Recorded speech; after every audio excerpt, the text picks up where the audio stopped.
Hello, నేను doctor Aruna Moparthi, running Meenakshi test tube baby centre, గుంటూరులో bus stand దగ్గర. Meenakshi test tube baby centre is a place where we speak everything and anything about women's health. ఈరోజు నా పొట్టలో ఉన్న baby నేను మాట్లాడేది వింటుందా, నా బేబీకి నేను ఏమైనా చెప్తే అర్థం అవుతుందా, దానికి మనం ఏం చేస్తున్నామో తెలుస్తుందా, అది ఎప్పుడు నిద్రపోతుంది, ఇవన్నీ చాలా మదర్స్కి డౌట్స్ ఉంటాయి. అది నిజం, బేబీ వింటుంది.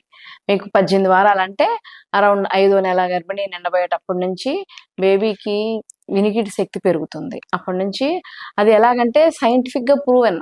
ఒక అకాస్టిక్ స్టిమ్యులస్ అని మనం ఎన్ఎస్టీ మెషిన్ అని మీకు ప్రెగ్నెన్సీ అప్పుడు డెలివరీ అప్పుడు చేస్తామని చెప్పాను కదా, దాంతో ఒక అకాస్టిక్ స్టిమ్యులస్ మీ చేతికి ఇస్తాం అనమాట. దాన్ని మీరు ప్రెస్ చేస్తే ఆ ప్రెస్ చేసినప్పుడు బేబీకి కొంచెం సౌండ్ వైబ్రేషన్స్ వెళ్ళి బేబీ వింటుంది. సౌండ్ వైబ్రేషన్స్ విని టక్కున కదులుతుంది అనమాట, దాని బ్రెయిన్ స్టిమ్యులేట్ అవుతుందని. దాని హార్ట్ బీట్ కూడా టకటకా పెరుగుతుంది. మనం ఉండాల్సిన బేస్ లైన్ హార్ట్ బీట్ కన్నా కూడా ఒక 15-20 బీట్స్ ఎక్కువ పెరుగుతుంది అనమాట. సో సైంటిఫికల్ గా అకాస్టిక్ స్టిమ్యులేషన్ తోటి బేబీకి వినపడుతుంది, దాని గుండె రియాక్ట్ అవుతుంది, బ్రెయిన్ రియాక్ట్ అవుతుంది, అన్ని తెలుస్తాయి. మనం యాన్సియన్ డేస్ లో అభిమన్యుడు వాళ్ళమ్మ పొట్టలో ఉన్నప్పుడు పద్మవ్యూహంలో నుంచి లోపలికి ఎలా వెళ్ళాలి అని అభిమన్యుడికి అర్జునుడు చెప్తుంటే విన్నాడు, విని అలా పద్మవ్యూహంలోకి వెళ్ళాడు అని చదువుకున్నాం కదా. అది కరెక్ట్, 100% పర్ఫెక్ట్ గా కరెక్ట్. సో మీరు మీ బేబీతో ఎలా మాట్లాడొచ్చు, మీ బేబీకి మీకు ఎలా బాండింగ్ చేయొచ్చు అని దాని గురించి కొన్ని చిన్న చిన్న టిప్స్ చెప్తాను. మీరు హ్యాపీగా ప్రెగ్నెన్సీని ఎంజాయ్ చేస్తూ అవన్నీ నేర్పించుకోవచ్చు. మీ బేబీని గ్రో చేసుకోవచ్చు. మీ బేబీ బ్రెయిన్ స్టిమ్యులేట్ అయ్యి యాక్టివేట్ అవుతుంది. So you can train your baby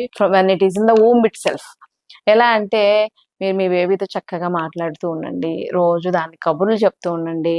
మీరు చెప్తూ ఉన్నప్పుడు దానికి అలవాటు అయిపోయి సడన్ గా అది మూవ్ అవుతూ మొదలవుతుంది, మీ వాయిస్ రికగ్నైజ్ చేస్తుంది. అండ్ దాన్ని మీరు ఏమైనా స్టోరీ బుక్స్ అవన్నీ చదువుకుంటున్నారు అనుకోండి, కామ్ గా ఉన్నప్పుడు ప్రశాంతంగా ఉన్నప్పుడు నైట్ పూట దాన్ని కొంచెం పెద్దగా చదవండి, లౌడ్ గా చదవడం వల్ల మంచి స్టోరీ, బేబీకి ఇష్టమైన స్టోరీలు, మీకు ఇష్టమైన స్టోరీలు చదవడం వల్ల బేబీ కూడా వింటుంది, విని అర్థం చేసుకుంటుంది, దాని బ్రెయిన్ ని ఇంప్రూవ్ చేయడానికి ట్రై చేస్తుంది అనమాట, అండర్స్టాండింగ్ కెపాసిటీ తోటి. అండ్ మీ బేబీ మీ పొట్టలో ఉన్నప్పుడు చక్కగా పొట్ట మీద చేయి పెట్టేసుకొని రబ్ చేసుకుంటూ దాంతో మీరు ఏమేం చెప్పాలనుకుంటున్నారు. ఎగ్జాంపుల్, ఈ రోజు ఎవరన్నా వచ్చారా, వెళ్ళారా, బేబీకి ఏమి ఇష్టం, మీకేమి ఇష్టం, మీరు ఈ రోజు డే యాక్టివిటీ ఏం చేయాలనుకుంటున్నారు, ఇవన్నీ మీ బేబీ తోటి మీరు మాట్లాడుకుంటూ ఉన్నారనుకోండి, అది నిజంగా వింటుంది, కదులుతుంది, రెస్పాండ్ అవుతుంది మీరు ఏం చెప్పినా కూడా. అండ్ మీ బేబీకి ఒక పేరు పెట్టేసుకోండి, నిక్ నేమ్ ఏదైనా మంచి పేరు, నిక్ నేమ్ అబ్బాయి అయినా అమ్మాయి అయినా తెలియకపోయినా ఏం ప్రాబ్లం ఉండదు. ఒక నేమ్ పెట్టి రోజు ఆ పేరుతో పిలుస్తూ ఉన్నారనుకోండి,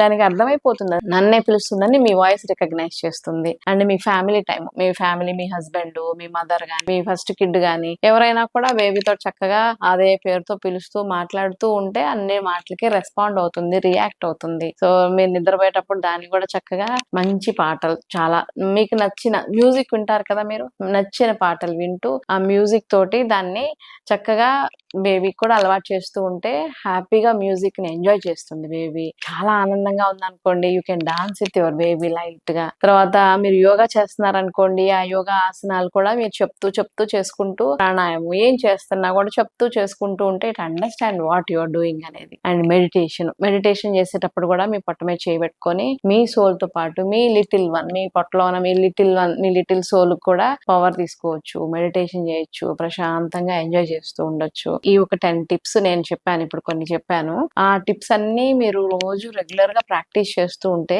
మీ బేబీ మీకు బాండింగ్ చాలా పెరుగుతుంది. సో దాని బ్రెయిన్ ని మీరు ఎన్హాన్స్ చేయొచ్చు. సో ఈ వండర్ఫుల్ టిప్స్ తో బ్రెయిన్ ని ఎన్హాన్స్ చేసుకుంటూ, ఇంకా అస్సలు చేయకూడని పని ఒకటి ఉంటుంది మీరు డ్యూరింగ్ ప్రెగ్నెన్సీలో, ఏంటంటే మీ హస్బెండ్ తోటి ఫైటింగ్ చేయటం, ఆల్ ద టైం టెన్షన్ తోటి, ఏంటో ఇంట్లో ప్రాపర్టీ గొడవలు, లేకపోతే ఫ్యామిలీ గొడవలు, లేకపోతే ఫుడ్ గొడవలు, ఏదో ఒకటి ఆ ప్రాబ్లమ్స్ తోటి మీరు బాగా స్ట్రెస్ఫుల్ గా ఉండటం, లేదా మీ వర్క్ టెన్షన్, ఆఫీస్ లో కొలీగ్స్ తో ఫైటింగ్ చేయడం, ఏం చేసినా కూడా అది మీ బేబీ మీద బ్యాడ్ ఎఫెక్ట్స్ చూపిస్తుంది. సో అస్సలు ప్రెగ్నెన్సీలో ఫైటింగ్, టెన్షన్, భయం ఇలాంటి ఏమీ పెట్టుకోవద్దు. ఎస్పెషల్లీ మీ పార్ట్నర్ తోటి అస్సలు ఫైట్ చేయొద్దు. అది మీ బేబీకి తెలిసిపోతుంది పొట్టలో ఉన్నప్పుడే వీళ్ళు ఏంటి ఇలా గొడవ పెట్టుకుంటున్నారు అని. హ్యాపీగా మీ ప్రెగ్నెన్సీని నేను చెప్పిన ఈ 10 టిప్స్ ఫాలో అవుతూ మీ ప్రెగ్నెన్సీ, మీ బేబీ తోటి మంచి బాండింగ్ పెట్టుకొని ఇప్పటి నుంచే మీ బేబీ తోటి జాయ్ఫుల్ గా హ్యాపీగా ఎంజాయ్ చేస్తూ ఈచ్ అండ్ ఎవ్రీ డే ని ఎంజాయ్ చేస్తూ, తర్వాత బేబీని బయట ఎలా పెంచుకుంటారో లోపల కూడా అలాగే పెంచుకోండి.